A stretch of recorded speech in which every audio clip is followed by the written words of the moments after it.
Ahoj, tady Dan Držil, je tady další díl Proti proudu, podcastu, kterým se snažím inspirovat milion Čechů k žití naplněného dobrýho života, a tenhle díl je hlavně pro rodiče, ať už ty stávající nebo budoucí rodiče. Pozval jsem si totiž Alenu a Honzu Vávrovi. Alena je dětská psycholožka a psychoterapeutka. To nejlepší rodičovství vytvoříte vlastně v tom blízkém kontaktu s tím dítětem, jo? Že neexistují žádné univerzální nástroje, univerzální cesty ani vodítka. Založila Institut pro vzdělávání dětských psychoterapeutů a společně s Honzou napsala knížku Rodičovství jako cesta. No a Honza je taky lektor a psychoterapeut. Lidi jako přeskakujou právě tu rovinu jako emoční a už jako vysvětlují, víš, ono to nejde, protože a jako myslej si, že to tím rozumem jako nějak odargumentujou. Zakladatel projektu Rodičovská posilovna a autor stejnojmenného podcastu Rodičovská posilovna, taky člověk, který hodně řeší právě ten výzkum za dětskou myslí, neurovědou a tom, jak vlastně výchova funguje z toho vědeckého hlediska. Bavíme se o všem, co rodiče prostě zajímá, jak stanovit hranice, co se vztekem, se záchvaty vzteku, jak řešit emoce, obecně takový povídání o tom, jak vychovávat. A myslím si, že tam všichni najdete spoustu zajímavých podnětů, spoustu myšlenek, přemýšlení, možná spoustu odpovědí na situace, které řešíte, které se vám třeba nedaří vyřešit. Tohle je první podcast o výchově, který dělám. Myslím si, že jsem si vybral skvělý hosty a myslím, že vás to bude bavit. Pojďme na to.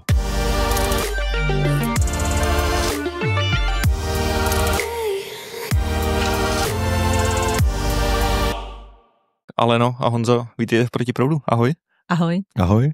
No, já jsem si vás pozval, protože vy samozřejmě rodičům a dětem se věnujete hodně. Můžete možná úplně na začátek říct, i z jakého úhlu pohledu vy jste se do tady toho téma dostali? Protože vím, že jste oba rodiče, ale samozřejmě jako profesně, jak vás to napadlo se tomu věnovat? A jestli můžete trošičku jako vydefinovat, co vás vlastně zajímá v tom tématu? Jako jak nás napadlo mít děti. No, jak vás napadlo zkoumat, děti ještě než jste měli. Aha. No tak já začnu. Já jsem vzděláním psycholožka a předtím jsem ještě vystudovala sociální práci, takže to nasměrování k lidem obecně, tak to hodně učil ten obor. A pak, když už jsem začala fungovat v praxi, tak mě nejvíc bavila rodinná dynamika, takže nejdřív jsem se specializovala na rodinnou terapii, aniž jsem úplně si udělala výcvik, ale vlastně v té rodinné terapii já jsem viděla, že hodně stranou, i když jde o celou rodinu, jsou děti a už to je vlastně už je to nějakých přes 20 let, 25 let, kdy jsem se fakt zaspecializovala na dětskou psychoterapii, která ještě v té době byla hodně málo rozvinutá, obzvlášť mimo zdravotnictví a vůbec dynamika vývoje dětí, všechno, co ty děti ovlivňuje a jak se mají a jak jim pomoct, když mají nějaká trápení, když to nejde v rámci rodinné terapie. Takže tím vlastně jsem si tak určila nějaký směr, který mě dával veliký smysl a tím, že to pole bylo hodně neorané v té naší profesi, ta dětská psychoterapie, tak mi to i nabízelo spoustu možností, jak to je rozvíjet z hlediska vzdělávání, aby nás bylo co nejvíc, protože dětí prostě spoustu, co mají potíže a odborníků na to málo. Takže jsem se uvelebila i v tom vzdělávání a v rozvoji nějakého komplexního právě vzdělávání pro dětské terapeuty, takže tím vlastně se to moje profesní pole hodně zakotvilo. Jo? Takže ta moje práce je právě dětská psychoterapeutka, pracuji tím pádem i s rodiči, s celými rodinami a vzdělávám. No a to být spolu s Honzou rodiči těch našich dvou kluků, tak to je jako ta největší škola, jo? Tak to dává ještě hloubku tomu smyslu, kterou vidím v té práci, tak to tak došperkovává, nebo kotví spíš. Honzo, kde ty to máš jako vyčleněný trošku? No, tak já bych ještě doplnil, že my jsme vlastně se potkali, že jsme studovali stejný terapeutický směr, gestalt terapii a vlastně jako v jiný skupině, ale tak nějak souběžně víceméně.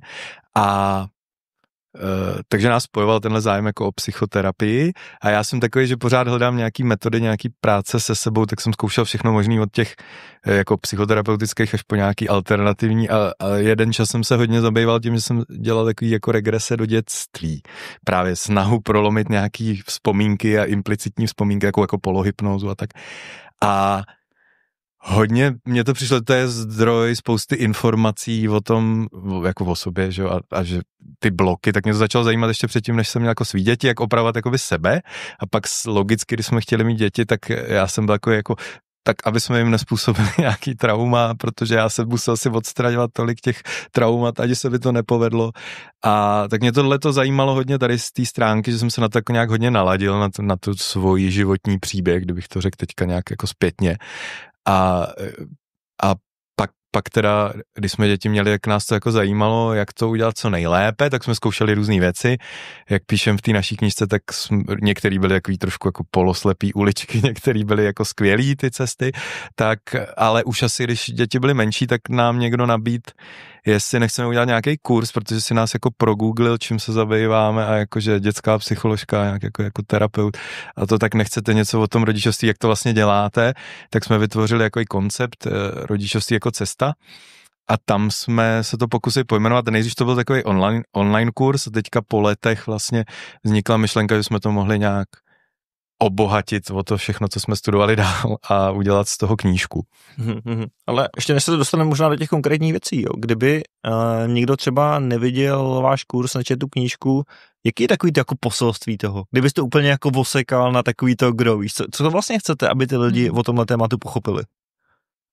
No, tak, jo, klidně můžu. Tak to by byl takový koncentrát.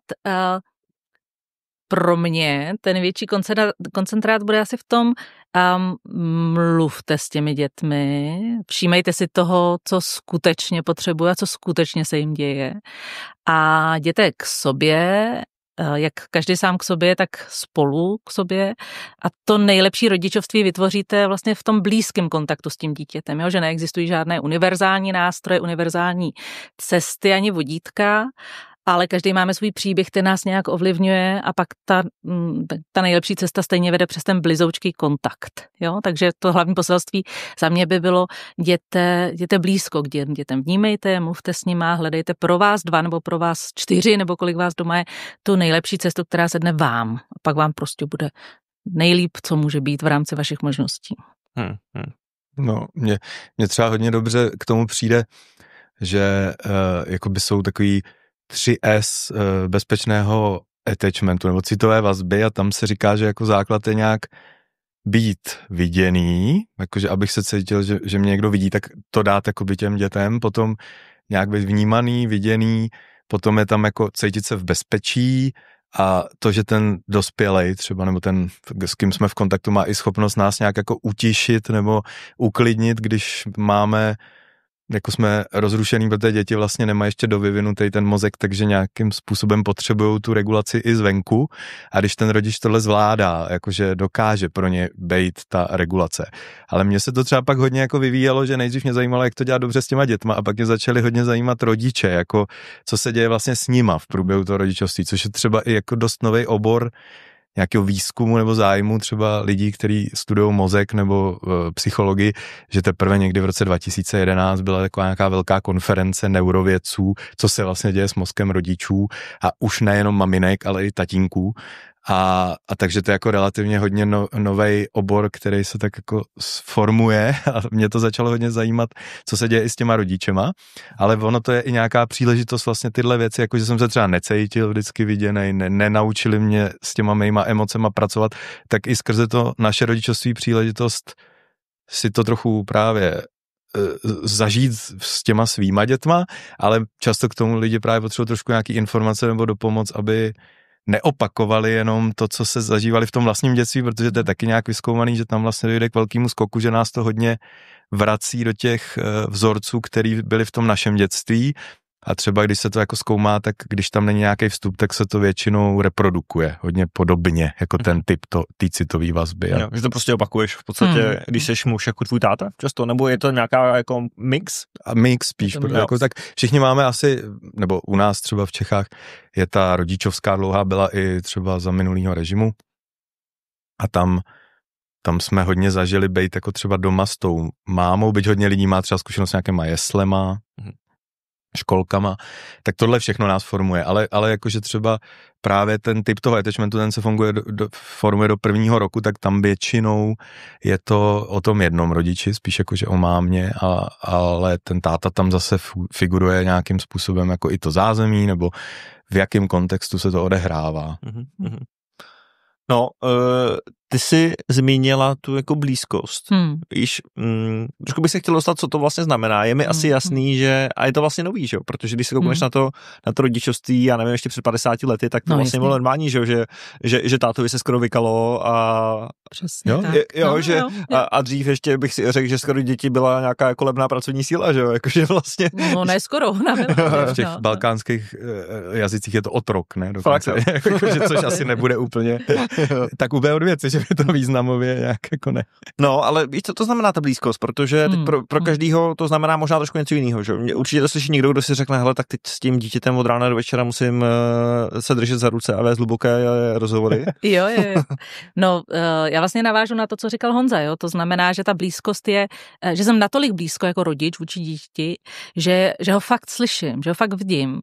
A ne, že si o něm dělám jenom představy z dálky. Jo, to poměrně jako běžně zažívám, že ten rodič třeba komunikuje s tím dítětem na dálku a dělej, pojď na večeři, co tam děláš, zase už pojď. A ani se vlastně nepodívá, co tam dělá. Ani se ho nezeptá, tak co, už můžeme si dát večeři, jak seš na tom teďka. Aby jsme se vůbec mohli dozvědět, že ještě, nevím, potřebuje dopsat prostě úkol, nebo si tam dohraje krátký příběh a půjde. Jo, takže vlastně to, abych ho vůbec viděla, slyšela, to už určuje nějakou i fyzickou blízkost, abych ho mohla dobře vidět, abych ho mohla dobře ochránit, když je v nějakých velkých nebezpečích. To taky určuje i fyzickou blízkost, kterou si umíme asi nejlíp představit. A ta emoční blízkost je taky o tom, že vlastně, když se mu něco děje, jo, to je to třetí S, co Honza říkal, abych ho mohla utěšit, abych si vůbec všimla, že ho něco trápí, že vypadá vlastně dneska nějak smutně, nebo že to, co jsem řekla, ho nějak jako vlastně urazilo, naštvala, jsem se ho dotkla vůbec. A na to zase je potřeba určitá vzdálenost, jo, prostě z nějaký vzdálenosti, z druhé místnosti za zavřenýma dveřma. Ale paradoxně třeba i když jsme vedle sebe fyzicky, ale koukám do mobilu, celou dobu, co se s ním bavím, tak ten mobil dělá vlastně výrazně větší vzdálenost, než když jsme od sebe přes místnost, ale díváme se na sebe. Jo, takže ta vzdálenost je taková, aby tyhle ty důležité funkce vztahový vůbec šly realizovat. To by mě vlastně nenapadlo, víš, a ty máš s tím mnohem zkušeností, nebo vlastně oba, že tohle je problém, víš, protože tohle mi vlastně přišlo taková první, jako možná zřejmá věc, ale ono je samozřejmě hrozně těžký tady u toho téma. Ještě mám pocit, že dneska, když na rodičovství má každý svůj názor a ať máš ten názor jakýkoliv, tak možná najdeš na Instagramu někoho, kdo ti ho vlastně třeba i potvrdí, že je správný. Napadne, že jo. No jasně. No tak my se to jako snažíme v celku i teda jako hledat ty různý úhly pohledu a hledat, co třeba teďka potvrzujou i právě třeba ty neurobiologové nebo lidi, ale často to jsou lidi taky podobně zaměřený, že už jako nějak jsou hodně zaměřený na emoce, na nějaký vývoj člověka, ale já jsem jenom chtěl říct, že ještě ty jsi říkal tu proměnu, tak ono jako opravdu se to dělo asi hodně v 50. letech, kdy vůbec dělali první výzkumy, to byl Harlow, se jmenoval s opicema, že vůbec začalo se vnímat, že když se jich jako dotýká ta máma, že to jako preferují třeba před tím jídlem a do té doby tam opravdu byla myšlenka, že dětem stačí, já nevím, jídlo, teplo a pití a že ten dotyk nebo ta blízko, takže se děti třeba nechovali, nebo se říkalo, že tím člověk jako skazí, rozmazlí, nebo když brečeli, tak jakože nikdo neutišoval právě. Ale to se nějak ukázalo, že byla nějaká jako chyba vlastně, že teďka to opravdu se ukazuje v těch výzkumech jako nějaký opak rozvoje, fyzického růstu, imunity, že tohle to opravdu je lepší, když tam probíhá ten jako fyzický kontakt hodně s malinkýma dětma a na ty emoce dospělí jako reagujou a pomáhají jim s nima a tak dále. Ale ono to jako, zase se můžeme podívat, že když bychom šli mnohem dál, tak v nějakých těch kmenech lovců, sběračů a nějakých přírodních národech, tak ona to rodičovství bylo taky jiný, taky se na tom podílelo jako třeba celá komunita a zase by to bylo úplně jinak, takže to, co se odehrávalo, já nevím, v 19. století je dost vychýlený z toho, jako co my jsme jako biologicky třeba, ale bohužel na to nejsou žádný úplně relevantní studie, protože ty lovci sběrači jsou teďka buď nedostupní, nebo vymřeli, takže a ty antropologové, kteří ještě stihli kontaktovat, se nezajímali o rodičovství. Takže vlastně je třeba ta knížka Koncept kontinua, taková známá tady v Čechách, která je ale už taková, jako že to není úplně nějaká antropologická srovnávací studie nebo něco. A někdo se to snažil najít v těch dílech těch antropologů, těch, co ještě žili mezi těma kmenama a tam spíš z toho vyplývá, že třeba fyzicky děti moc netrestali, že tam ty hranice dává i to prostředí, ve kterém žijou a že opravdu tam ta vřelost taky jako byla. Takže dá se nějak odvodit, že nám to je i jako přirozený, nebo může člověk pozorovat třeba primáty, jak se jako pořád kontaktují fyzicky.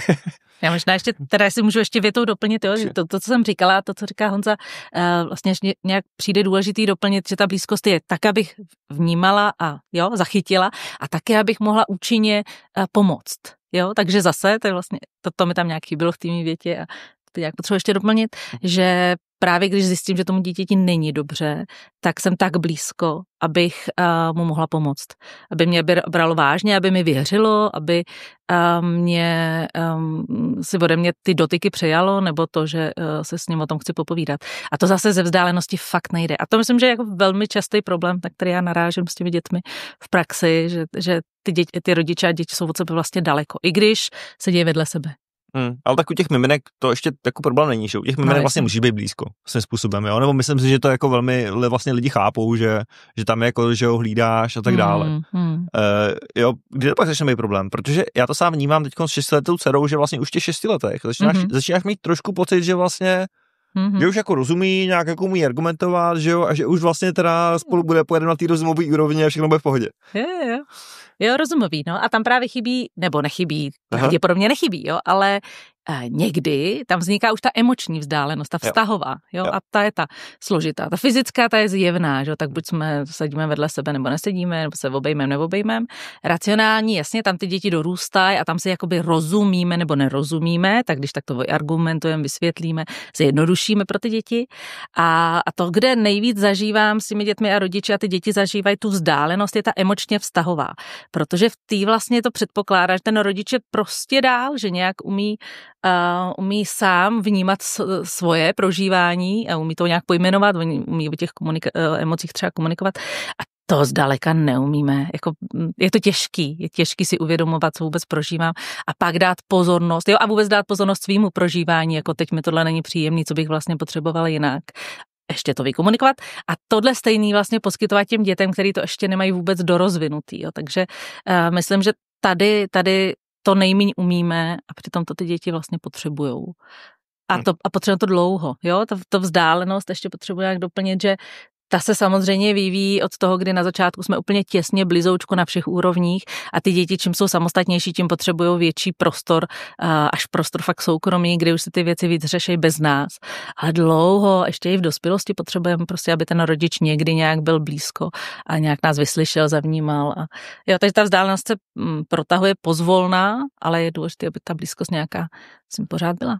Mě třeba zaujalo v nějakých výzkumech té amygdaly, že tam se to láme tak nějak třeba v 10 letech, jako ta potřeba té emoční regulace skrze ty rodiče. Třeba když dítě, já nevím, půjde na operaci nebo takže jako hodně velký rozdíl bude do těch 10 let, jestli tam mohl být ten rodič, třeba když se teď nějakým způsobem bojuje za to, aby v těch nemocnicích to nebyl problém nebo tak.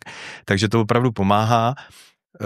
A že tam je nějaká hranice těch jako zhruba 10 let, kdy pak už třeba zase děti to začnou brát, že ten rodič je i stres, naopak navíc, když u některých situací je. Tak to mě třeba zaujalo jako informace.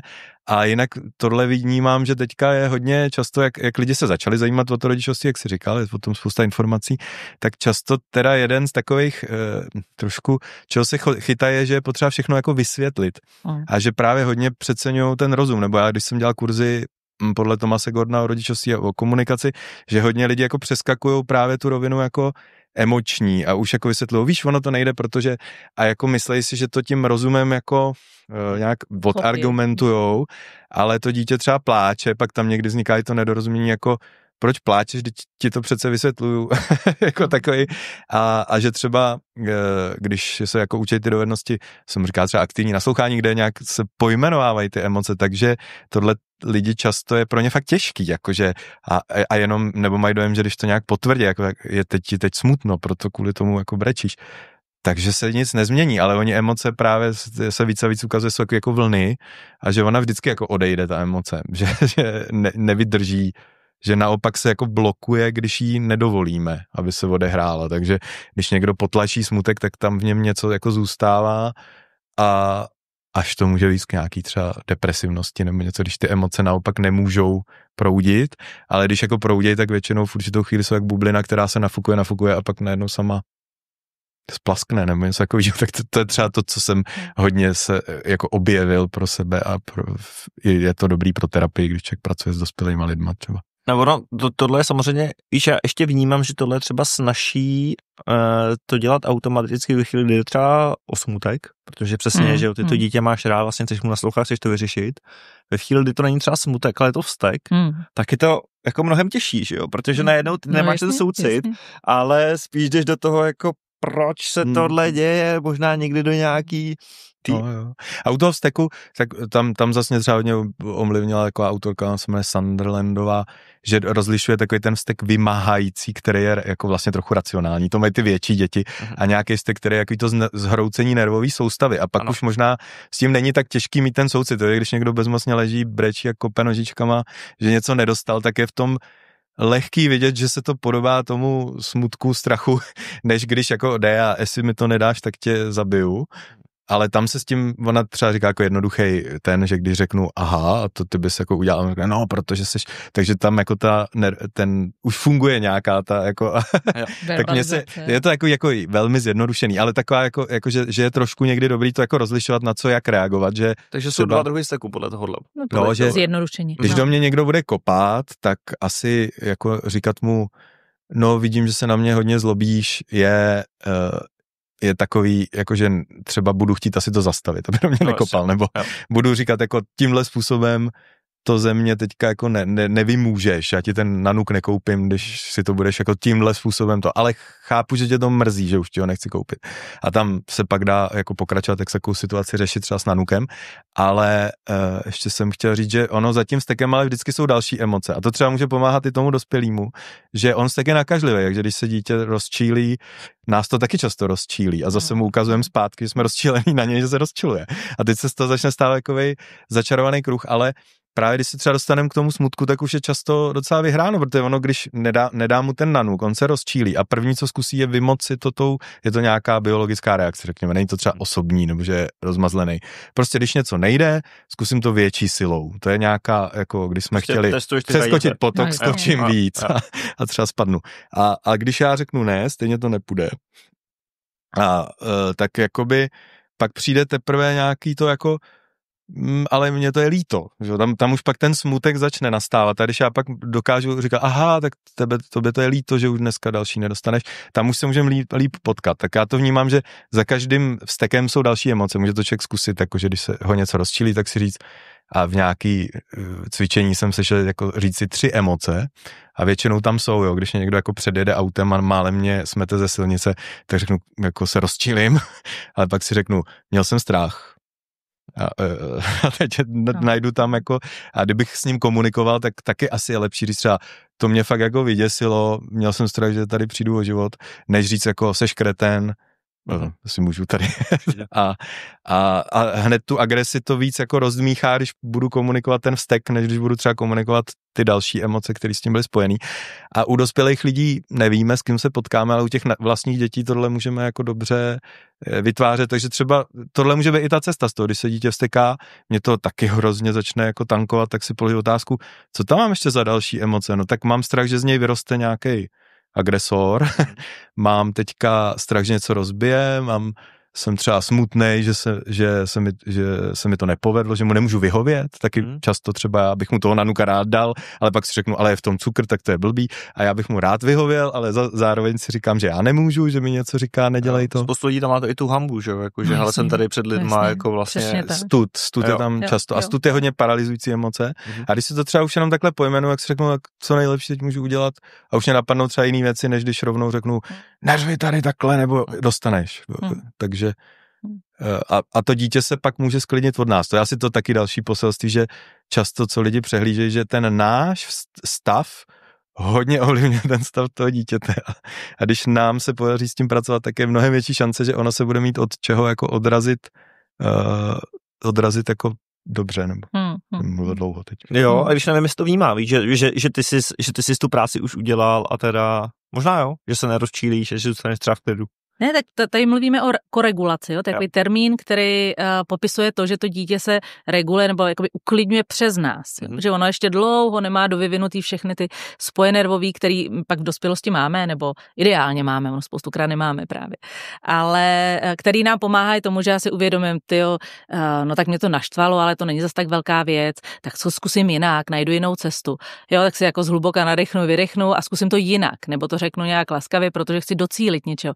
Jo, takže vůbec takový to jako komplexnější uvažování o té situaci i v emocích máme až fakt v dospělosti, když to dobře trénujeme. To vůbec není samozřejmostí. Jo, to je vlastně už takový jako lidský potenciál, který se vyvíjí hlavně tréninkem a tím, že nás to někdo učí a že se nám to, že to s náma někdo takhle dělá. Jo? To je prostě věc jako vývoje, který ale musí probíhat těma cestama.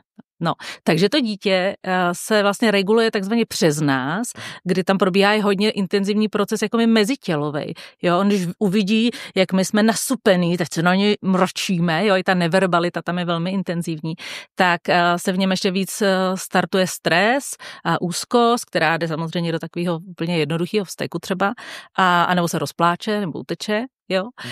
Ale když vidí, že my jsme vlastně nějak v základě v klidu, tak to tělo, vlastně jeho tělo se uklidňuje přes naše tělo. Jo? Probíhá tam tato vlastně mezitělová komunikace a ty jeho spoje vlastně se učí, jak se to jako dělá, jo, tak to zvládneme v klidu. Učí se vůbec to nějak zvládneme, to bude dobrý, jo, dáváme tam taky nějakou naději tím naším postojem a ne tím, že se hroutí svět, když něco nejde. A tohle všechno vlastně se to dítě učí právě tím kontaktem v té blízkosti s tím druhým rodičem, i proto je důležité, aby ta blízkost tam byla, protože když je ten rodič daleko, tak on se to nemá přes co učit. A je z něj ten dospělák, který pak stojí ve frontě a místo rohlíků mají už jenom housky a on prostě sprdne prodavačku, co si to dovolujou a kopne do koše. Jo, což znamená, že vlastně se chová pořád jak to malé dítě, který neumí regulovat tak, protože ho to nikdo nenaučil. A nebo odejde domů a nebude jíst. No a nebo odejde domů a tam zmlátí manželku. Ne, jo? Jasně. Ale... Nebo. Jo, takže vlastně tohle, jakoby to sklidnění probíhá hodně mezi těly, z neverbality, z těch našich slov, už jenom to, že na něj promluvíme klidným hlasem a ne nasupeným hlasem, udělá si jeho nervovou soustavu sklidnění a spoustu dalších nějakých prvků toho. Takže ta rada je prostě zkusit se udržet v klidu a... To je ta největší dřina, ale nejvíc smysluplná dřina. No a právě neznamená to, že některý lidi zase to chápou, jako že každou emoci je potřeba, jako že třeba jako by se nemělo stát, aby děti brečely, nebo že by měli všechno nějak přijmout, ale radši jim vyhovět, nebo tak někdy to přečtou lidi to i takhle, určitě. Ale to takhle, to neznamená, že právě je to i o tom, že když do toho jako jde, do té emoce, že my jí zvládneme, že jakoby ji vnímáme prostě tak je rozčílený, no tak víme, že to pomine. A vlastně ty děti se takhle učí, oni se jako učí, že nedostane nanuk, nepříjemný, dokážu se z toho dostat a takhle vlastně nějakým způsobem vzniká nějaký ten jako nastavení mysli, to je teď známý pojem ten růstový mindset, že vlastně já vím, že i když mi bylo nepříjemno, tak ta situace pomine, já třeba se dozvím, že to dostanu zase jindy a věřím v ten svět, že nějak jako přijdou zase jiný dobrý věci. Když to mám spojený s tím, že někdo mě zahambil, vyhrožoval mě, bouchnul mě na zadech, tak se ta situace jako hodně začne, takže příště, když budu chtít nanuk, tak už to budu víc spojený s tím stresem a už začnu kolem toho dělat divné věci. Ono právě často si říkáme, jako mělo by ho to, když ho trošku ponížíme, tak on si vzpomene, ale takhle u dětí to rozhodně nefunguje, protože oni mají vlastně, jako hodně fungují přes takzvanou implicitní paměť ještě a ta se mnohem víc vybavuje, jakože oni si nepamatujou, když jsem řekl, že chci nanuk, táta mi vynadal. Oni si pamatují jako ten nepříjemný stav, který ta situace přinesla, jakože se jim obnoví nějaký emoční stav té situace, takže jim to jako připomene a takhle vlastně v dospělosti takhle funguje spíš potom nějaký třeba úzkost jako, nebo panický a tak jako, že se nám něco, jako nějaký spouštěč nám vyvolá nějaký stav, třeba ohrožení, který ale nevíme proč, protože si nepamatujeme tu vzpomínku. A děti takhle fungují víceméně pořád, že oni jako si nepamatují, včera jsem byl ve školce a stalo se tam tohle. Ale když se dostanou do podobné situace, tak se jim vybaví ta míra třeba toho stresu a to bývá právě pro mě těžký, když se třeba bavím s rodičema, který řeší, oblíkání do školky nebo čištění zubů a už tam proběhlo jako všechno, že to dítě někdy seřezali, někdy mu vynadali, někdy to zkoušeli za odměny a teď tam jako proběhlo relativně všechno A oni třeba čekají, že nějakou zase další intervencí se to změní ze dne na den, že tam je pak potřeba... ten návod, tak to dělá správně. A že tam je jako spousta trpělivosti, protože to dítě už jako do té situace jde s tím, že to bude blbý a spouští nějaký typ reakce. A když se to zase zopakuje, zase třeba mu někdo za to vynadá, tak jako by se to zase utvrzuje a pak ta situace se furt jako cyklí v té špatný. Ale chápu, že je těžký vydržet to třeba ne jednou udělat jinak, ale jako třeba měsíc dělat jinak každý den. A potom se teprve začne projevovat, že překryje ta nová implicitní vzpomínka, že tato věc nemusí. A že se někdy stane, že já nevím, koupím stejnou zubní pastu, jako když jsem ho zalehnul nebo něco a ono to zase spustí tu reakci, která je jako ochranná a bude utíkat. A může se to stát i po době, kdy už to bylo jako měsíc v klidu zase. Ale tím nechci zase rodiče úplně jako děsit. Oni na tyhle věci někdy reagují trochu jakože s vinou, a což taky není úplně dobrý. Takže. Ne, mě to úplně připomnělo, že vlastně jsem si uvědomil, a možná řeknu špatně, jo, že už máš pocit, že když máš to dítě trošku starší a přesně ono ti jako rozumí tvým slovům, tak máš pocit, že to, že mu to řekneš jednou, tak to přece jako funguje, že jo. A pak jsem si uvědomil, že to je mnohem víc jako podobnější jako v uvozovkách cvičení psa, který mu to taky jako musíš vlastně říkat znova a znova, než se naučí jako tu reakci. A to není vůbec mimo, protože ten náš mozek má hodně společného dlouho s tím psím mozkem, jo? Prostě savčí mozek, který je hodně ten vztahový, ten emoční, který je hodně o tom, jak se mám zachovat v různých situacích, tak ten má stejné zákonitosti, jo? Ty mozky jsou prostě stejný, ale my máme ještě další vrstvy navíc a ty se vyvíjejí prostě až do 24 let, jsou dnešní výzkumy, jo? Ne, že by se dál nevyvíjeli, ale jakoby ten mohutný vývoj, ten je až do 24 let, což je ten v uvozovkách lidský mozek, který je právě o tom, jak se zastavit, zamyslet, rozhodnout, zvážit různý kreativní řešení, jak se vcítit, jak mít nějakou sebereflexi, tohle všechno se vyvíjí prostě hrozně dlouho. Jo, takže ano, dlouho je to jako se psem, ale to, aby se rozvinulo to opravdu jako já se zamyslím, zkusím najít variantu a udělám to tím nejlepším možným způsobem v té situaci, tak to opravdu se rozvíjí hrozně dlouho ještě. A ještě je taková hezká metafora od Daniela Siegla, jakože ten mozek se vyvíjí jako patrovej dům, řekněme, že má třeba 3 patra, kde jsou ty instinktivní, pak jsou ty emoční, pak je ta mozková kůra, nebo ten nejnovější mozek. A že vlastně oni se všechny tak nějak vyvíjejí postupně a někdy zažíváme to dítě, který velmi dobře jako tu racionalitu používá a dokáže si i ty svý emoce uvědomit a tak. A protože je třeba v dobrých podmínkách, není unavený a tak dále. Ale on říká, že to, co není v tom domě dostavěný, je jakoby to schodiště mezi tím, že prostě někdy ono uvízne v tom emočním patře a nemá přístup do žádného jinýho. A potřebuje od nás ten žebřík, aby vylezlo jako, a když na ně apelujeme z toho vrchního patra, ale nespustíme mu tam ten žebřík, tak to nefunguje, protože ono jako za náma jak kdyby nemůže, takže my apelujeme na to, když už seš velká holčička, tak už to pochop, nebo chlapeček, ale ono jako kdyby říká, ale jak mám jít nahoru za tebou, když já tady jsem jako v tom mezipatře uvízlý. A to mně přijde jako krásná metafora. A pak ještě k těm savcům, že vlastně oni jsou takový jako základní systémy, který vysledovali u savců a tam právě ta agrese, útěk, nebo nějaký zmrznutí jsou ty základní, ale pak tam jsou takový systémy jako hravost, zvídavost, hledat jako přátelství a blízkost a u těch štěňátek a tak se ukázalo, že oni vlastně, když není nebezpečí, umějí používat tyhle ty hravost, zvídavost, učit se o světě, hledat kamaráda a tak dále, hrát si s jiným štěnětem. Ale když přijde to ohrožení, tak prostě buď utíkají, útočej. A v té výchově se často používají tyhle ty jako spustím strach, abych zastavil vztek, nebo spustím ohrožení z opuštění, abys mě poslech. Ale ty jsou jako spíš rizikový.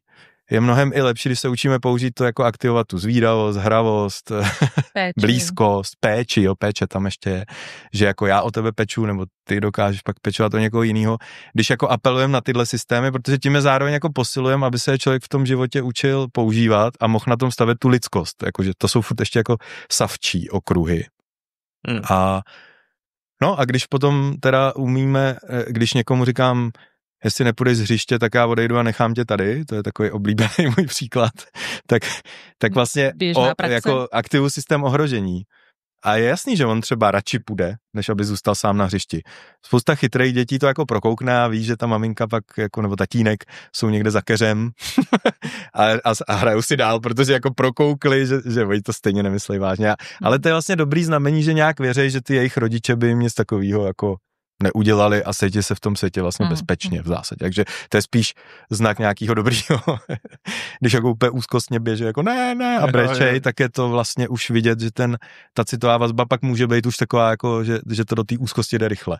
Ale není dobrý se s tím možná jako zbytečně zahrávat, je možná lepší si dát víc práce, že ta situace bude jako trvat díl. Já jsem občas vyzvedával, že jsem třeba nechal syna v nějakém dětském koutku a on nechtěl a já jsem tam s ním vedl jako, no já vidím, že se nechce jít domů, ale bylo by to a přišel nějaký rodič a řekl, tak jdem na hamburger a dítě šlo a teď ty pečovatelky tam mě tak koukali, nebo někdo řekl, jestli nepůjdeš, tak uvidíš, ale já jsem si to vyplatilo, že prostě jako to, že jsme pak došli k tomu, že odejdeme s nějakým jako ne, jako za odměnu nebo za trest, takže to dlouhodobě nějakou pak rozvíjí tu spolupráci. Ahoj přátelé, konečně mám hotovou věc, kterou jsem tady už několikrát avizoval. 1.6. spouštím Protiproudu Upgrade, což je program, který je zaměřený na to dostat ty chytré myšlenky z podcastu Protiproudu do vašeho života.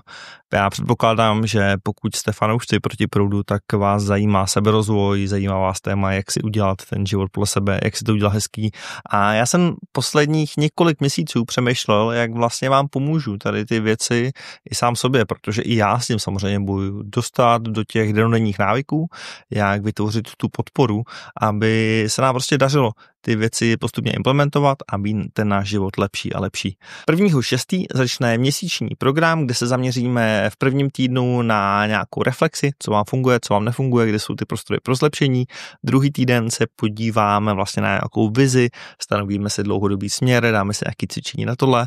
V tom třetím týdnu vlastně ten směr nebo tu vizi rozpadneme na ty akční, krátkodobější úkoly, návyky a tak dále. A v tom čtvrtém týdnu si dáme záležet, aby to s náma zůstalo. Takže tady to je 4týdenní program, kde kromě know-how, kromě přístupu ke mně, budete mít přístup ke skvělé komunitě lidí, kteří to mají podobně jako vy. Budeme se navzájem podporovat, aby jsme těch našich cílů dosáhli. A pokud je tohle něco, co vás zajímá, pokud chcete během 1 měsíce možná trošku otočit váš život, nebo hledáte to pořádný nakopnutí a začít si jít za těma změnama, který víte, že chcete dělat, že máte dělat, ale zatím se vám nedaří je udělat, protože jste v tom možná sami, protože vám možná chybí ten systém a plán, jak k tomu krok za krokem dojít, tak tohle vám nabízím. Ten program se jmenuje Protiproudu Upgrade a najdete to na webu protiproudu.cz/upgrade. Jak říkám, začíná to 1.6. Je to první běh, který je omezený pro 50 lidí, který bude za velmi zvýhodněnou cenu. Není to free program, je to placený. Pro mě i ta platba je něco, že vlastně jste připravený ten váš život změnit, že to není jenom tady se přihlásit k nějakému free newsletteru, ale já se na to hrozně těším, protože bych chtěl, aby Protiproudu nebyl jenom jeden z dalších podcastů, ale aby to opravdu bylo o té akci, o tom, že to reálně pomáhá a tohle by toho mohla být velká část. Takže 1.6. začínáme, jděte na protiproudu.cz/upgrade a přidejte se ke mně. No ty si ještě zmínil trošku jednu věc a to ten vztek jako to nervový zhroucení. Jo, jako jsou vůbec na to nějaký pravidla, nebo to pravidlo je jenom, hele, nějak to jako rozdejchej, nech to uklidnit, vem ho domů a pak to zkus nějak jako debriefovat nebo rozebrat. Ne, ale myslím, že k tomu patří důležitý jako očekávání, že jako emoce jsou. A ty obzvlášť děti prostě nemůžou nemít emoce. Jo? A takže když je prostě na vstupu to, že jdem do obchoďáku, kde je strašně moc podnětů, je tam hluk, máma je prostě, myslí na milion věcí, co nakoupit, dítě má po školce, to znamená, už je vyčerpaný, unavený a jsou mu 4 roky, tak se dá prostě očeká, a ještě je to třeba jako temperamentnější, živá, dynamická povaha, tak je téměř 100%, že se tam bude hrát nějaká takováhle situace a scéna. Jo. Takže myslím, že je jako důležitý pracovat trošku s nějakou prevencí a s těma vstupama na úvodu a tím se dá docela dost ovlivnit. Jo. Takže trošku jako být ten, kdo je trošku vejš, než je to dítě, protože to dítě opravdu reaguje jako rovnou. Já chci dobrotu, jdu na to, nemůžeš jí dostat, zhroutí se. Jo. Tak ten rodič je fajn, že trošičku vejš a ví jako, ježišmarja, to zase bude náročný nákup, už je unavená, ještě ani nejedla a je tady strašně věcí, ta zase bude něco chtít. Jo, tak s tím trošku počítat a trošku třeba předcházet tím, že rovnou se domluví, že koupí tohle, nebo už jí dá rovnou rohlík do ruky, drží si ji blízko, nenechají jako vymýšlet tam spoustu věcí samostatně. Jo, takže hodně se dá pracovat s prevencí a s nějakým trošku předpokladem, jak by se to mohlo odehrávat. A tam si myslím, že můžeme udělat nejvíc. Ale jakmile už ten vztek se rozjede, a teď mluvím teda nejdřív o tom vzteku, který je opravdu o tom zhroucení, jo? To znamená, že to dítě právě už je unavený, teďka si už udělalo představu, že si dá tu super čokoládu velkou a máma řekne ne, tak to očekávání, které to dítě si vytvořilo, tak opravdu přináší jako zhroucení té nervové soustavy, protože ono se ještě neumí říct, tak to nevadí, tak já si ji dám třeba jindy. A odložit tu touhu, to ještě neumí ten mozek, vůbec toho není schopný. Takže v takovéhle chvíli je jasný, že se zhroutí, každý to dítě má svý vlastní způsoby, jak to dává najevo, jestli buší do mámy, nebo uteče, nebo se svalí na zem a kope nožkama, a nebo začne hrozně nahlas křičet. A jo, každý dítě má trošku jiný kanál, kterým to projevuje, ale to, co vlastně my v tu chvíli můžeme, ne nějak tu emoci zarazit, to fakt nejde, to bychom museli opravdu jako brutálně vyděsit, ale tím přejdeme do toho jiného okruhu, který je ještě nebezpečnější, a to je ten okruh strachu a úzkosti. Takže jako to, co můžeme se na to dívat jako na bouři, prostě přišla bouře, letní bouře, tak tam se tak trošku jako schováme, uděláme si nějaký kryt kolem sebe, takže super je, když ten rodič může se prostě tak jako zhluboka nadechnout, vydechnout, říct si, OK, máme tady scénu, trochu budu kašlat na lidi okolo a jdu k tomu dítěti, protože to je prostě přeci pro mě to nejdůležitější. A vlastně v tu chvíli říct, jo, jasně, chtěl si čokoládu, fakt to teďka nejde, že mi koupit, dáš si ji potom doma, ale teď ne, teď potřebujeme nakupovat. Já vím, vidím to, takhle hrozně tě to rozlobil. A vlastně trošku přečkat tu bouři, bez nějakých nároků na to, musíme to rychle zvládnout, musí být okamžitě ticho, musí být zase hodný dítě, že to nejde, jako tu bouři uprostřed taky neutneme. Prostě bouře už vznikla, teďka potřebujeme spíš vlastně zkrátit ten čas, jak dlouho bude trvat, a zmírnit tu intenzitu. A tu mírníme tím, že jsme tam, relativně co to jde v klidu, i kdyby to bylo o tom, že si chviličku budu myslet na to, co udělám k večeři, takže prostě tam s tím dítětem jsem tam fyzicky, zkouším mu trošku říkat, co se děje, a zároveň, jakmile už se malinko začíná sklidňovat, tak už začít tu pozornost vázat k něčemu jinému. Že to, co ten mozek taky ještě neumí, je vlastně jako přepnout na pozorností už někam jinam. Jo? Když se zaseklo na té čokoládě, tak ono se neumí ještě v těch 4-5 předškolním věku, ještě se neumí říct, OK, tak co budeme dělat dál, když tohle nejde.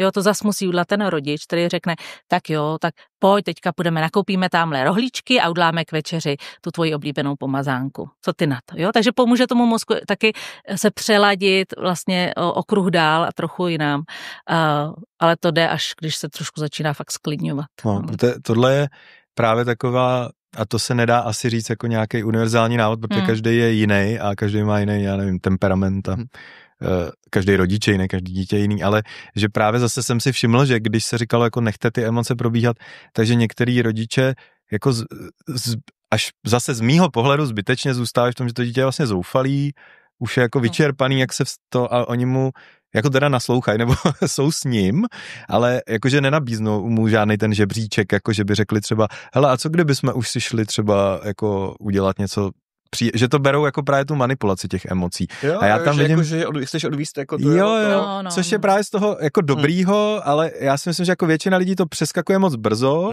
ale někdy, když pak se to snaží změnit, tak jdou do tohle jako druhýho pólu, že to teda nechají na furt, že mu jako nijak nebudou pomáhat, že ten organismus si to musí jako projít, ale tam zase trošku tu koregulaci jako popírají na tu druhou stranu, že jako my můžeme jako tam být, dejchat, jako nenechat se tím pohltit a pak říct, no tak já vidím, že to je namáhavý, tak co kdyby jsme šli a tam pak třeba řekneme, tak půjdeme dělat něco, co má to dítě rádo, a mně už to pak nepřijde jako uplácení odměnou, ale spíš jako já tam ten pozitivní mindset, že jde zase z té situace jít do nějaký příjemnější, mu pomůžu nějaký obraz třeba jako vytvořit. A zase čím víc ho znám, nebo čím víc se dokážu naladit, co jemu by mohlo pomoct, tak se trefím třeba. A pak to neberu, jako že to je takový to, pojď se mnou do toho na ten hamburger, nebo říkat kam, že nikomu nedělám to.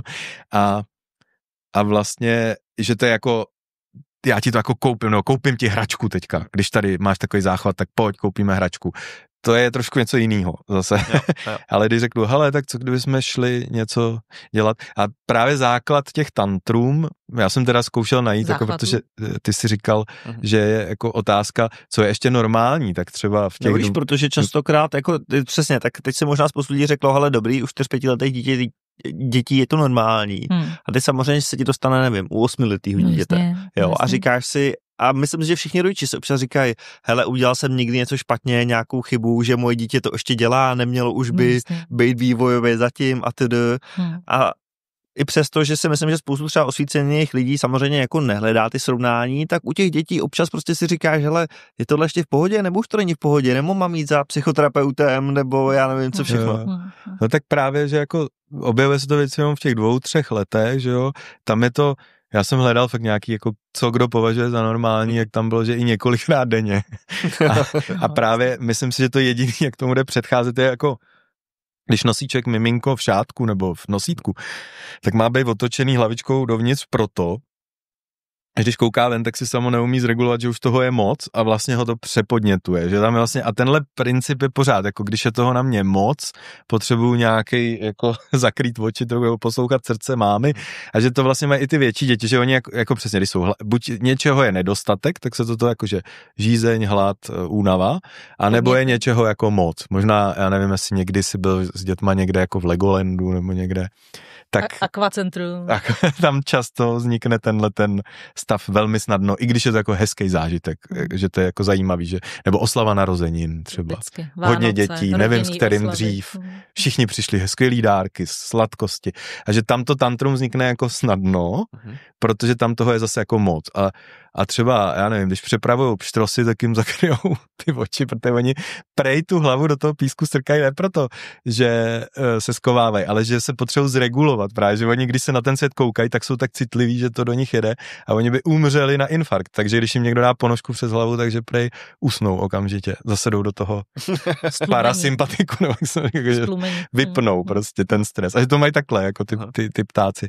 A že vlastně to dítě, když jako ho trošku mu dáme že ta náruč třeba, ale ono nás už někdy nechce v tom, když leží na zemi a kope nohama. Ale když už pak může, tak je to vlastně i to, že trošku se ten svět zjednoduší na ten kontakt nebo na něco a těch podnětů je najednou míň, už tam není to, chci tohle auto, nebo chci tady který jogurt a začne to být jako klidnější. A tak tyhle dva principy tam jsou ještě hodně asi u těch tantrum nebo zhoroucení, řekněme česky, jako důležitý. No, ale mě to samozřejmě dostává k nějakému tématu nastavování hranic. A teď určitě k tomu spoustu přístupů a tak, ale možná zkusme to trošku, víš, protože jasně, já vlastně chápu, že ano, můžeš se s těma dětma bavit, vysvětlovat a tak dále. Mám pocit, že občas pak máš hranice, které prostě potřebuješ, aby fungovaly. Od toho, hele, nemůžeš tady běhnout do silnice, nebo nemůžeš být, mámu nebo kohokoliv. A sám jsem čas bojoval, jako když víš, že je to potřeba. A samozřejmě teď jako nepůsobíš ten klidný člověk, že ty působíš jako, hele, tady to je prostě ta čára, přes kterou jako, tady jako, přes která se nemá překročit. Jaký jsou nějaký možný způsoby, jak toho dosáhnout? Jo, protože tam jako podle mě spoustu lidí si řekne, protože ve chvíli, kdy to ještě jako dáš si jednu zmrzlinu nebo ne, tak tam si myslím, že často ten manévrovací prostor je, že jo, řekneš přesně dobrý, jak se nedáš zmrzlinu a přijdem domů, uděláme si něco dobrýho, nebo něco takového. Jo, ve chvíli, kdy to je, hele, ty prostě nesmíš běhnout do té silnice. Tak co tady funguje? No, my vlastně ještě jsme nemluvili o důležitý fázi těchto situací, těchto akcí. A to je, jak zpracovat to, co se odehrálo. Jo. To znamená, jasně, prostě dítě běží nebo jede, že jo, typicky na odrážele z kopce a já už ho čapnu, protože už ve mně zavládne šílený strach a já ho čapnu a řeknu dost, co blázníš, jo, nebo neřeknu, co blázníš, ale dost. Přestaň. Jo, takže samozřejmě ty hranice, když už čím jsou urgentnější, čím je to ohrožení větší, a ať už to reálný nebo to, co my jako rodič prožíváme, tak je samozřejmě, jak jsme strohejší v těch větách, jsme jednoslovnější, hlasitější, důraznější a výraznější v tom celém projevu. Jo. Takže to je jasný, to nejde jinak, jo, protože některé ty hranice prostě, aby jsme ochránili dítě od nebezpečí, tak musí být takhle. Teď jde o to, kolik jich je, jo, jestli takhle vlastně vylítneme nad každým jako samostatným špatným krokem toho dítěte, pak tvoříme pocit, že je život takový permanentní nebezpečí, anebo je to prostě jednou za čas a pak je to takový jako na to se vždycky dá zvládnout. Ale to, co chci zdůraznit, je, že důležitá fáze je, ať se nahraje mezi náma cokoliv, i právě to, že na něj zařvu, nebo že cokoliv, ho nějak čapnu intenzivněji a on se už rozpláče, protože se hrozně lekne, jo, nebo na něj zařvu, na mě nějaký zařve, řekneme se nějaký fakt nepříjemný věci, nepříjemný slova. Tak vždycky ta důležitá ještě fáze je ta fáze nějakého jako zpracování toho, co se stalo. To znamená, že právě takhle na něj třeba zařvu, on se lekne, když je větší, odejde, bouchne dveřma, nebudu se s tebou bavit, jo, a ty trošku oba se vyklidníme, trošku nám to slehne oběma a pak je dobrý prostě za sebou zajít. A tohle by mělo být hlavně úkol toho rodiče, protože ty děti dlouho se snaží, ale rodič je ten, který by měl malinka to napřed, aspoň malinko, přijít za tím dítětem a říct, hele, já už toho na mě dneska fakt bylo moc, já už jsem byl fakt z práce hrozně unavený a ty, když už si mě po třetí neslyšel, co jsem ti říkal, tak už jsem se fakt naštval, už jsem na té zařval. Tak se ti omlouvám a bylo by pro mě fakt důležité, abys mě dal najevo, že mě slyšíš, pokud neslyšíš. Co se dělo? Slyšel jsi mě vlastně?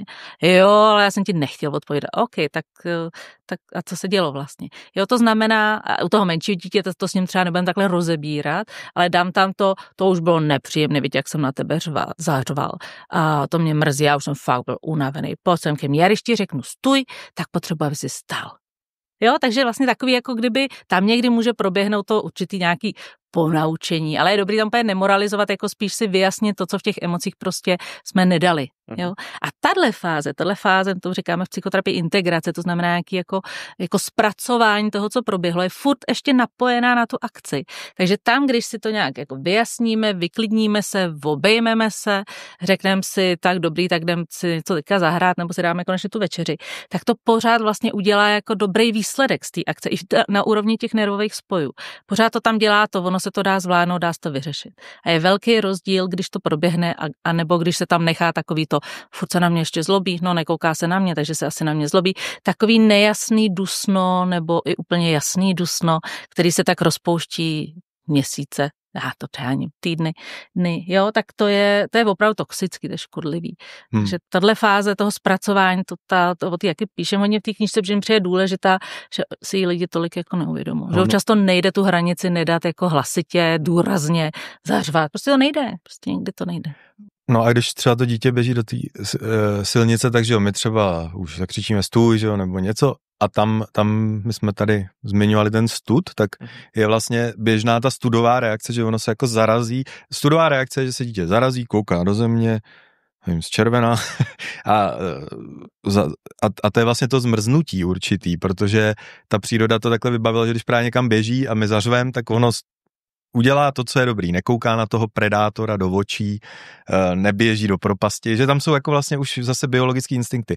Ale my to můžeme jako použít v takové chvíli, ale je nám jasný, že je v tom studu a že zase z toho musí nějak rozmrznout, že to má nějaký následky pro ten vztah, že kdykoliv zakřičíme, kdykoliv vyhrožujeme, kdykoliv to, tak to dítě se nás pak bojí chvíli. Zase potřebujeme ten vztah nějak jako obnovit. To, že možná na nás je i jako nějak naštvaný, bude nám to chtít jako zase nějak vrátit, nebo že tam můžou nastat tyhle mechanismy, jak s tím počítat. To jsou prostě ty následky, ale jako někdy ty následky stojí za to, čemu předejdeme, že jo, někdy nestojí. A pak se mi hrozně jako osvědčilo s tím nastaváním hranic, jakože že taková poučka, jsem si udělal v hlavě, že když na mě někdo třeba útočí, tak já jsem si všiml, že prostě můžu udělat dvě věci. Buď ho můžu jako zastavit, můžu mu tu ruku třeba chytit, když je to a nespůsobuju mu tím zpátky žádnej jako trest, bolest. Prostě jenom zastavuju to, co...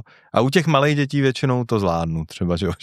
A jakmile už bych ho zmáčknul, aby ho to taky bolelo, ať jako vidí, že když mi tohle dělá, tak už to beru, že už je to zase jako zpátky to stejné. Jako, jo, nebo když slovama on dělá něco, co se mi nelíbí, můžu se učit komunikovat, takže řeknu, to není dobrý, anebo už můžu zkusit říct, ty seš ale blbeček nebo něco a tím už mu zase jako ho ponížit. A teďka jsem byl na nějaký konferenci o násilí, jsem tam byl pozvaný do nějakého panelu taky a vlastně tam říkali to stejný, že násilí začne být, když my to vracíme vlastně, když se jako mstíme v zásadě. A my to v sobě jako všichni máme, jako tu touhu. A ještě bych mu trošku to, když už dělá tohle, tak já bych si taky teď tady jako přisadil.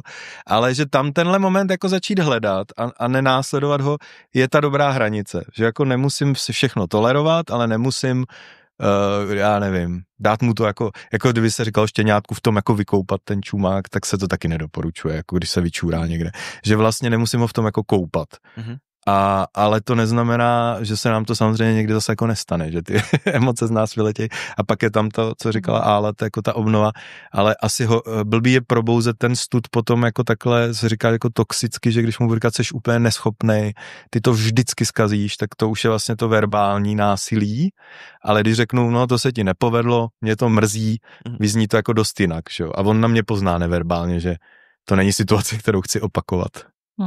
No, hele, co možná dělat, když vlastně, víš, jako se ti to nedaří stavit, jo? A teď občas to vidíš, prostě ty děti třeba lezou těm rodičům jako po hlavě, oni jim jako řeknou 7krát, hele stop, nedělej to, nelíbí se mi to a tak dále, ale očividně, jo, a teď jako nevím, musíš zvednout tu intenzitu, nebo, protože tam už pak, jako skoro ty máš jako chuť, jako, tak už jim to asi vrátím, protože co jiného zbývá, jako. Jo.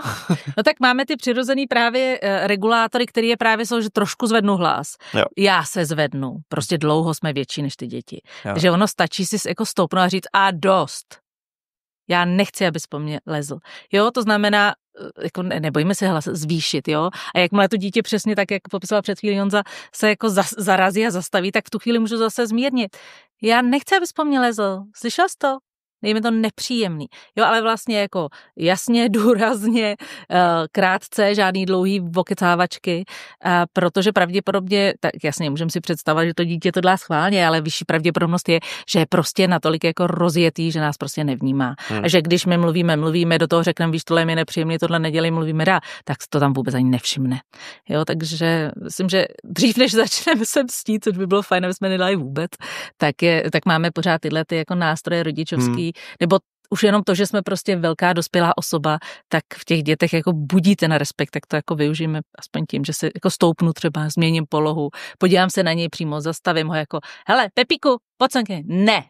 Jo, vlastně prostě navážu ten intenzivnější kontakt. No, nebo třeba jít blízko a to taky lidi často nedělají, jako že křičím, já to taky dělám na děti jako přes celý byt, jako hele, pojď sem.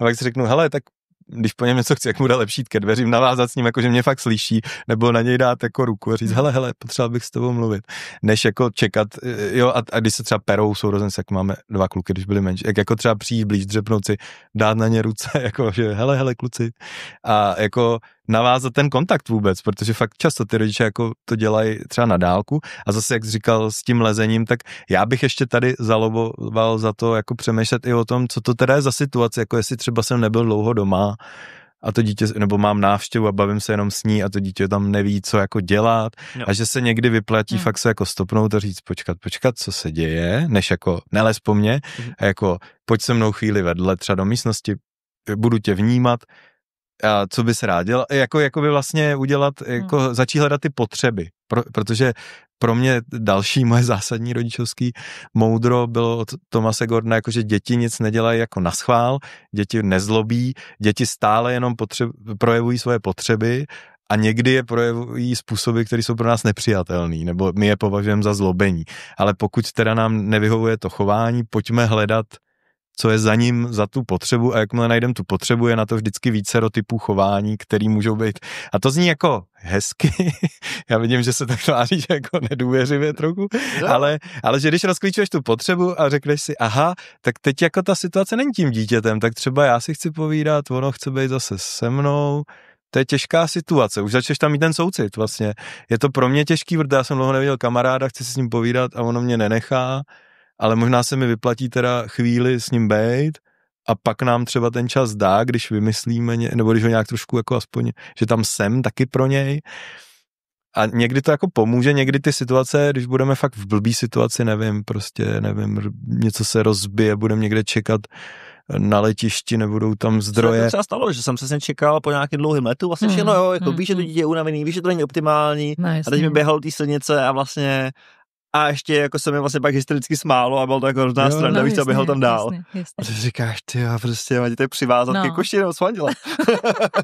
Ne, přivázat ke koši ne. No jasně, jako jak to udělat, aby když ani já nemám ty zdroje, no, tak možná pak je dobrý si sklást tu otázku, jako co můžu udělat pro nás, pro všechny, koupím z toho drahý pití, který tady nechci kupovat, protože mi to přijde předražený, ať se napijem, jo, jako, že někdy stačí, nebo zajdem se někam podívat, jako, kde je trošku tišejc, nebo jako zkusit třeba změnit trošku ten kontext a někdy to prostě nejde, já nevím, když bychom byli zavřelí tady, byl to kryt, tak to asi nejde, ale pak mít nějaký jako jasně, pak je to o tom, jak to zvládneme my, do určitý míry, ale v těch domácích podmínkách a tak někde, jako často ten manévrovací prostor máme a je to spíš od té naší, že nám to přijde zbytečně namáhavý, ale já pořád říkám, že to zbytečně namáhavý se často dost vyplatí v dlouhodobých následcích, že není to jako, že někdy hned, ale třeba za rok, za 2 budeme rádi, že jsme jako tam tu energii dali, že to, zase to rodičovství jako není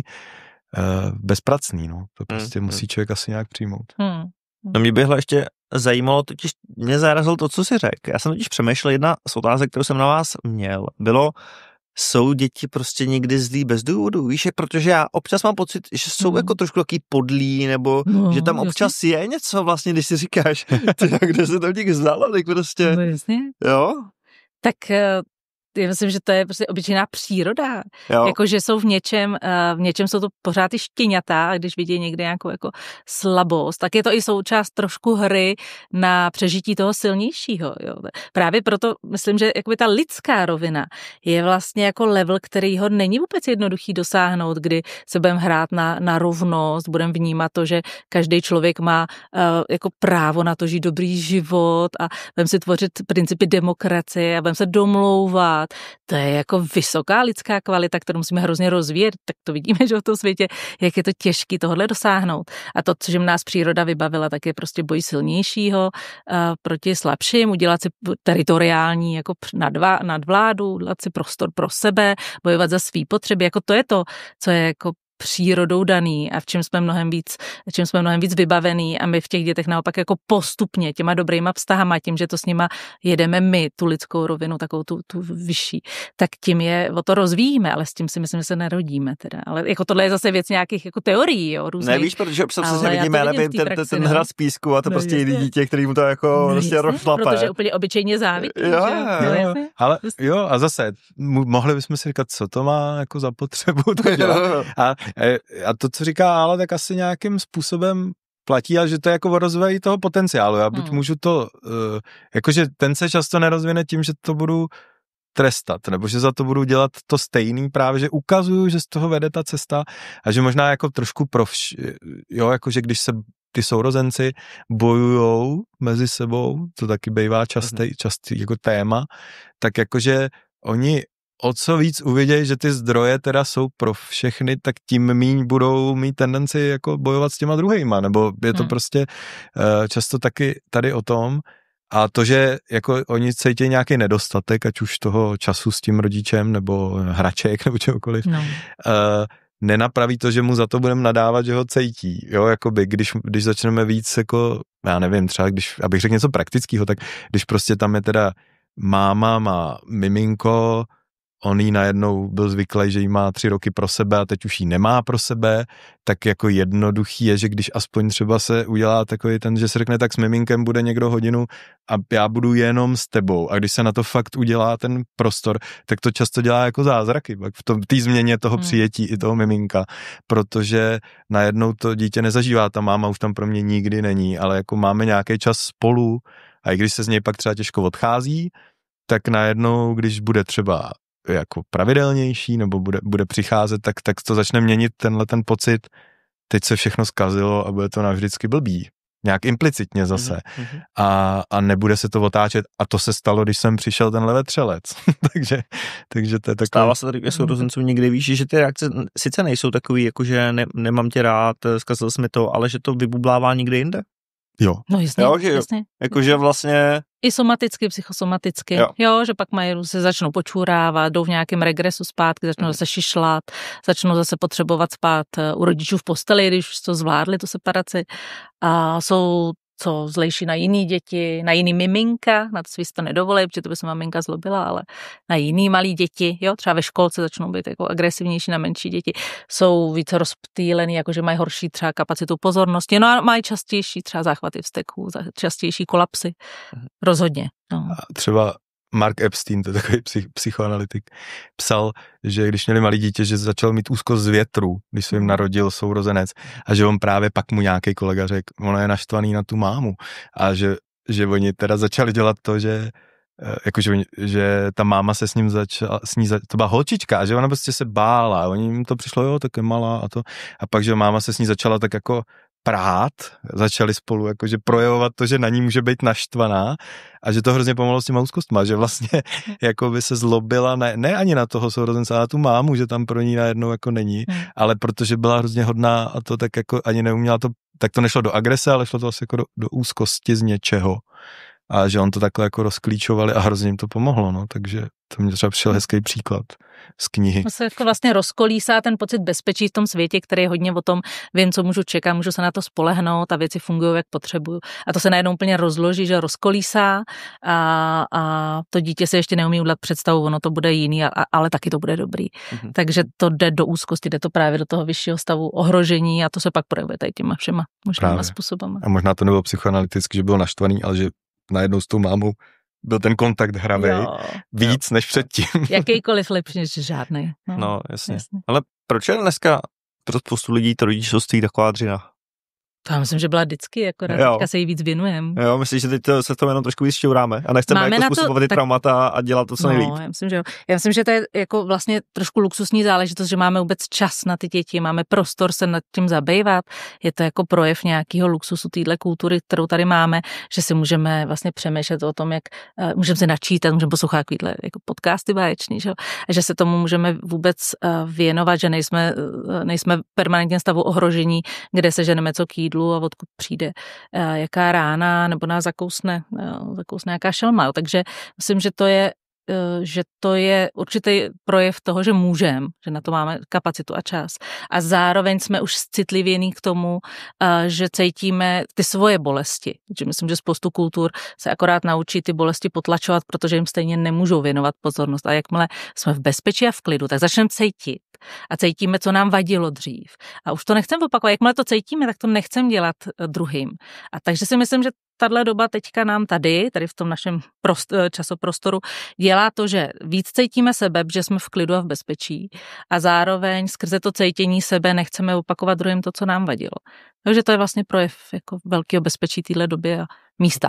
No, to asi ten stín toho některých možností. Zase jako ty si říkal, že si udělal podcast o tom, jak vybrat školu a teď jsem se o tom bavil s nějakou jako klientkou, že její rodiče jí prostě dali do školky, která tam byla.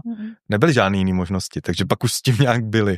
Ale neměli tam ten tlak, můžu to udělat líp, ani moc třeba. Jako vždycky nějaký je, v každé době jsou nějaké možnosti, proto není asi jako jednoduchý srovnávat tu dobu jako nějak mezi sebou nebo tak, ale jakože teďka rozhodně je spousta úzkosti třeba a tam může vznikat i z toho jako chci to udělat skvěle a neudělat žádný chyby, ale a tak radši ty děti snad ani mít nebudu, ale pak zase si na to můžem filozoficky říct, no a jako nedám jim víc, když je mít budu a udělám ty chyby, nebo jim i nějak třeba ublížím trochu, ale budou mít ten život a dám jim ho, nebo jako, že možná je lepší do toho jít, i když vím, že to neudělám dobře, což já už bych teď řekl, že taky jsem spoustu věcí jako neudělal dobře, kdybych to možná mohl vidět, než se ty děti narodily, jak bych to nechtěl, ale zase jsem rád, že máma, že jsou takový, jaký jsou, že to prostě taková zajímavá otázka, protože narážím u toho, já pracuji s dospělými lidmi, že v terapii, že opravdu to dost řeší, jestli jako mít rodinu, mít děti. Často tam je fakt jako úzkost, jakože jestli to zvládnu, jestli jim neublížím, když si teď uvědomuji, co všechno mě ublížilo. A to jsou jako těžké otázky. Možná to můžu i zkomplikovat, když se pak snažím to udělat jinak, než kdybych jel podle toho automatu a měl to tím lehký, prostě mě dali na zadek, dám mu na zadek. Bylo by to něčím jako energeticky jednoduchý, ale zároveň, já nevím, mně to pořád dává smysl nad tím takhle jako přemýšlet. No, ještě jsem se s váma chtěl samozřejmě naťuknout, mluví se, že o respektující výchově a spoustu těch termínů. Já jsem nedávno slyšel americký podcast, to byl s člověkem, který, a nevím, jestli to vůbec spojovat, jo, ale byl to až takový ten extrém, jako hele, vlastně nenutím děti čistit si zuby, protože s nima chci být ten kamarád, beru je jako lidi, budu jim vysvětlovat do aleluja, proč je dobrý si zuby čistit, ale jestli si čistě nechtějí, je to jejich věc. Jo, a on to třeba manifestoval v několika věcech, které byly hodně, myslím, že kontroverzní, měl to čištění zubů, vlastně řekl, že nemají žádný omezený třeba čas na obrazovkách, což je pro mě taky něco, co jako si říkám, tyjo, fakt, to jako necháš děti koukat se na YouTube, jak dlouho chceš, jo. A na cokoliv chceš. A na cokoliv chceš, nebo to nevím. A mohli jíst vlastně kolik zmrzliny chtějí, že on zase říká, hele, vlastně ty děti jako tak nějak jsou schopní regulovat a prostě oni jako nebudou jíst od rána do večera sladkosti. A bylo to celý založený na tom, že ten jeho argument byl, budu radši s těma, nechci být ten kontrolující prvek, chci s těma dětma mít ten jako upřímnej vztah, kde si všechno říkáme a respektujeme se a dovolujeme si to a tak. Kde si tady najít tu hranici? Nebo jak to máte vy možná klidně? Jsme hledali, ne? No jasně, každý to podle mě hledá. Rozhodně to je cesta. A i v tom páru, že jo, každý to má často jako nikdo jiný mezi těma rodičema, jako ty představy o tom, kde ta hranice má být tady. No, je to cesta hledání. Mně přijde, že je důležité, aby tam, jako to, co je pro mě důležitá hodnota, že jsme tam spolu. Ne, že já jsem tam pro dítě jenom, ale že jsem stejně jako platnej a hodnotný prvek toho vztahu, jako je to dítě. Takže já se svýma hodnotama, se svýma prioritama životníma v tom místě jsem jako v kontaktu s tím dítětem. To znamená, když pro mě je důležitý se starat o zuby, protože mi přijde důležitý mít v pořádku chrup a být zdravá v tomhle ohledu, tak to předávám tomu dítěti. Jo, pokud mě samotný to bude jedno, jo, budu na to kašlat, tak chápu, že to nemá smysl jako vnucovat dítěti, ale pokud pro mě je to důležitý a já jsem ten, kdo je dál, což tak jednoznačně je neurobiologicky, fyziologicky, tak mně přijde vlastně jako zodpovědný vůči tomu dítěti mu to předat, jo. Takže nějak mi přijde tenhle přístup, já s ním takhle to úplně jako nemám, já si myslím, že rodič nese zodpovědnost za dítě nejenom právní, ale i nese zodpovědnost za podporu jeho vývoje dál a vývoj je o tom, že mu předáváme to, co ještě nemá rozvinutý, což je ta emoční regulace, nějaký hodnoty, priority a pak je na něm v jeho dospělosti, když už bude autonomní bytostí, ať si to sám rozhodne, co chce následovat a co ne, ale aby se ty věci rozvinuly, jo, i opravdu čistě na té neurofyziologické úrovni, že ty věci se rozvíjejí tím, že je děláme, ne, že je neděláme. Jo, ty tam jako nevzniknou jako možnost. Takže ve chvíli, kdy to dítě se učí o sebe starat, tak je potřeba, aby si rozvinulo ten automatismus, dovednost třeba si čistit zuby. To se blbě rozvíjí později, jo, protože to je opravdu jako jeden z takových jako automatismů, který se učí, když to dítě je jako malinký. Takže, a to je miliony věcí, jo, kterým předáváme tím, že je spolu děláme. A on se pak může rozhodnout, jestli dělat bude nebo ne. Ale když je nerozvineme, on je hrozně těžko rozvíjí potom, protože ty cestičky v tom mozku už vlastně to jako prošvihly. Jo, takže já považuji za rodičovství za zodpovědný na mnoha úrovních, včetně toho, že je opravdu vedeme, provádíme. A vzdát se tady toho prvku já považuji za nezodpovědný. No. Tak ono je to jako takový koncept, který je dost taky uznávaný, nebo třeba ten Thomas Gordon z něj taky vycházel, byť pro spoustu lidí třeba už tohle je hodně vstřícná výchova, jako to byl takový ten můj guru toho přístupu nejdřív na začátku a on hodně jako říkal, že může být člověk autoritář a právě na druhou stranu může být jako permisivní a mezi tím je nějaká ta cesta, když tam každý může dosadit jako demokratická, empatická, respektující, já nevím, attachmentová. A na tom se shodne i nějak tam moderní psychologie, akorát každý tam trochu dosazuje, co je to, ale obecně se právě říká, že tam je, že nějaký to působení tam je, protože že ten člověk přichází s tím, že potřebuje jakoby přejímat nějakou kulturu a nějaký věci, které třeba nejsou příjemné, ale jako musí se jako učit, že to jako k životu nějakým způsobem patří, že nemůžeme žít pořád v tom, že všechno, co nám je nepříjemné, nebudeme vůbec zažívat. To asi je, já nevím, jako já mám rád ještě buddhismus a to je trošku utopie, protože jakoby život prostě přináší nějaký utrpení a hranice a já mu můžu ušetřit utrpení z toho, že se se mnou hádá kvůli zubům, ale pak se mu třeba zkazej a budou mu, já nevím, co je, trhat, nebo ho budou bolet, jako když teda ani nepůjdeme trhat. A teď tam jako utrpení nějak vznikne. Ale já teďka jako máme 16letýho syna a už je třeba takový to kamarád, já si myslím, že nás totiž ty rodiče, děti nás nepotřebují rodiče jako kamarády, oni nás potřebují jako rodiče. A já jsem trochu měl ten koncept, že bych chtěl s nima být hrozně jako dobrý, jako parťák, kamarád, ale teď vlastně si uvědomuji, že mě potřebují na jiný věci, že já si na nich jako nemůžu suplovat, co potřebuji mít kamarády. A že je dobrý mít jiný kamarády, který jsou jako dospělí, nebo a to jako možná bych řekl takhle jednoduše, jo? Že mi to začalo docházet, že je tím chci trošku jako zneužívat tady k té roli A už si, jako syn občas má takový to, že jsme mu něco hodně na něj byli jako vstřícný a že jsme trochu mohli jako, že by teď byl víc v něčem dobrý třeba, nebo jako, že už občas řekne, že o tom uvažuje zase sám o sobě jako o malým, už tou optikou víc dospělou a už si říká, proč jste některé věci dělali takhle, já bych třeba teď mohl být někde, kdybych se to naučil, jako pořádně, kdybych dřel třeba.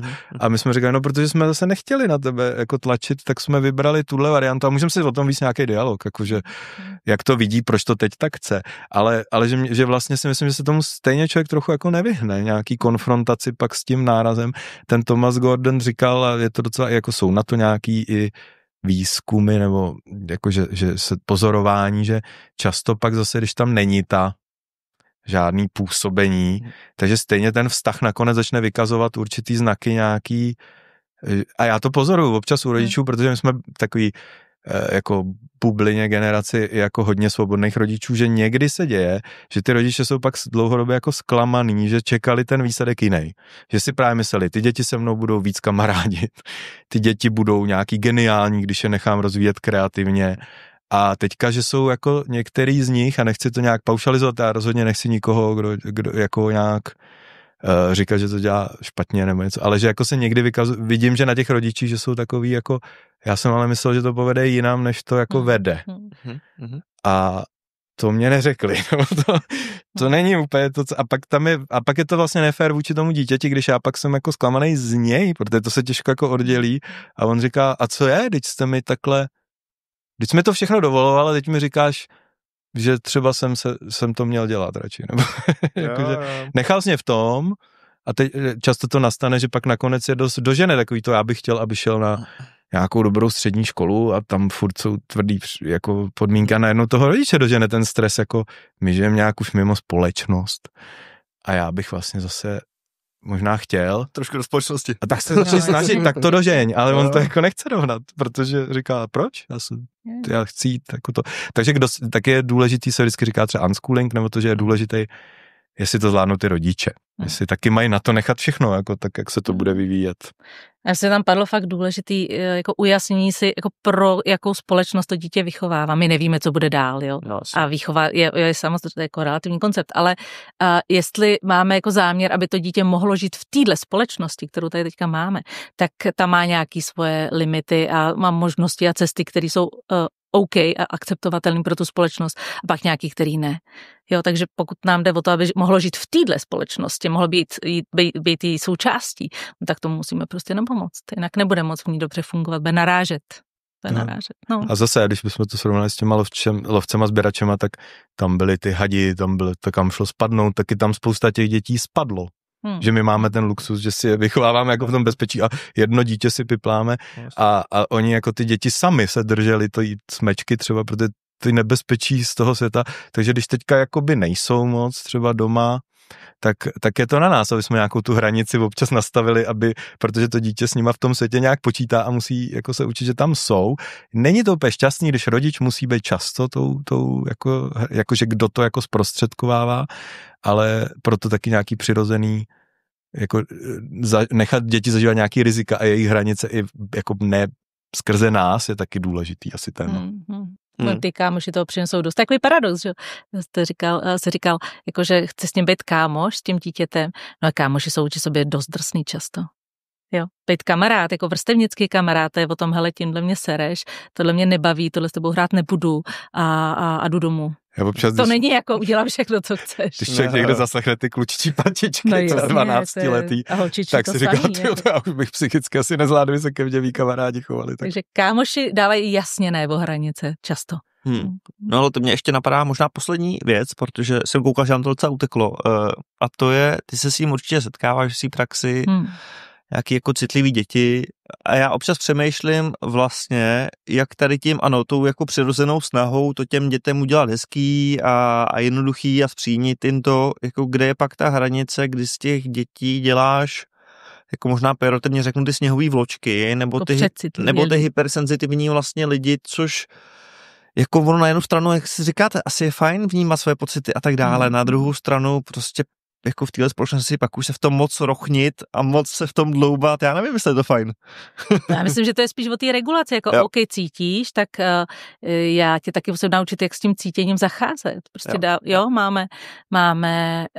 máme luxus, že můžeme cítit, nebejt jenom jako znecitlivělí ve stavu ohrožení, ale cítit, tak se musíme naučit, jak s tím zacházet, jak to dělat, když se bojím, jak se zpevnit, o co se opřít, jak věřit, že tu věc zvládneme, nebo když se zlobím, tak jak tu situaci nějak vyřešit, aby jsme se nemuseli zmlátit, ale mohli jsme spolu jít dál, tak to vyžaduje, jako ta citlivost vyžaduje učení nástrojů, jak s tou citlivostí zacházet. Jo? A to je to, co jsem předtím nějak vlastně už taky trošku řekla, že už rodiče jsme citlivění, ale to, jak s ním zacházíme, nebo když se dívám na rodiče, nebo tak, jak jako je mám třeba ve své praxi, tak to není pro ně úplně jednoduchý sdílet emoce, jo? Takže spíš radši jsou třeba na telefonech, na obrazovkách, že spoustu tátů propaří mnoho hodin počítačovými hrama, nebo veliká spotřeba že alkoholu, léků na spaní a tak dále. Takže ta naše citlivost jde taky na plný obrátky.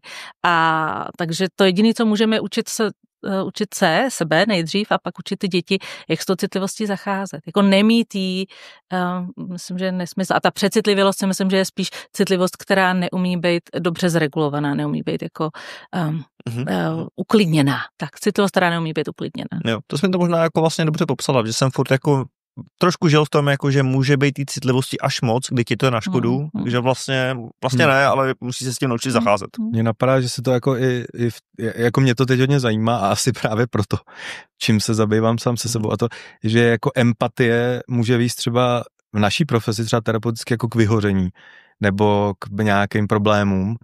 A hodně teďka se jako hovoří v nějakém kontextu právě o soucitu, že vlastně jako že to je jeden z postojů, jak reagovat na to, že vlastně napojovat se pořád na někoho, tak když to vidíme, jako co se děje ve světě, a kdyby se člověk měl napojit na každýho, komu se něco stalo, jak se zhroutí prostě.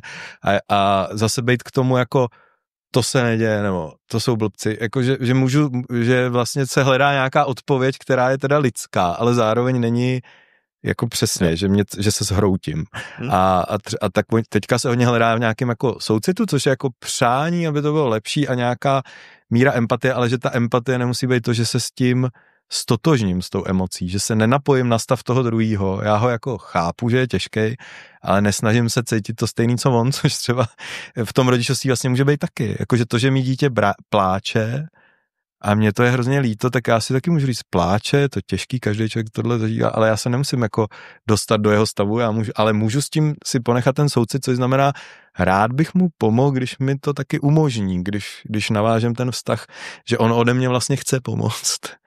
Jo, jako, že takhle to teď jako hledám pro sebe, taky nějakou odpověď a přijde mi to hodně zajímavý, ale proto si myslím, že lepší než jít zpátky a zase se vrátit jako k necitlivosti, je spíš hledat to, co tam možná chybělo, protože jsme třeba byli méně citliví, tak teď se to začalo rozvíjet a ukazuje se, že to má i stinný stránky, ale tak hledat jako nový odpovědi na to, než říct, bylo to špatně a pojďme zase necitlivět.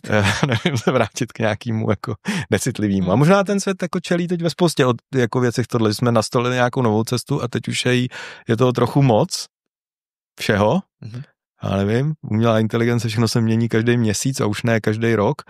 A jak teda zase sklidnit, tak si ty podněty, tak vrátíme se, že si budeme psát pohledy, nebo budeme si vypínat mobily, nebo co budeme dělat, aby jsme zase neměli tolik té změny a těch podnětů. Tak jo. Já jsem tom, že zaznělo spoustu skvělých nápadů. Já si sám to musím přihrát ještě jednou a skoro se vypsat ty praktické věci, které jsme říkali a udělat se. Díky moc za to, že jste mě i snad lidem, kteří to poslouchali nebo se dívali trošku. Já si myslím, že spíš dali ty otázky, jo? Že přesně já si myslím, že tohle téma není o tom, že ta odpověď je takováhle, ale že to je spíš o tom, hele, tohle jsou ty otázky, které si možná chci hledat v sobě, nebo které si chci hledat s tím svým dítětem společně. Takže díky. No. Jo, díky za pozvání. Díky za pozvání. Já si ještě můžu, jak bych řekl, že kdyby s námi někdo chtěl strávit víc času, tak může si přečíst tu knížku, nebo si i poslechnout jako audioknížku teďka. Brzo vyjde na platformách rodičovství jako Cesta. A já mám taky podcast ještě pak, kde dělám rozhovory zase s lidmi jenom o rodičovství a ten se jmenuje Rodičovská posilovna. Taky si tady můžu. Skvělý, určitě. Můžeš, takže možnost dalšího vzdělání. Jo. Tak jo, super.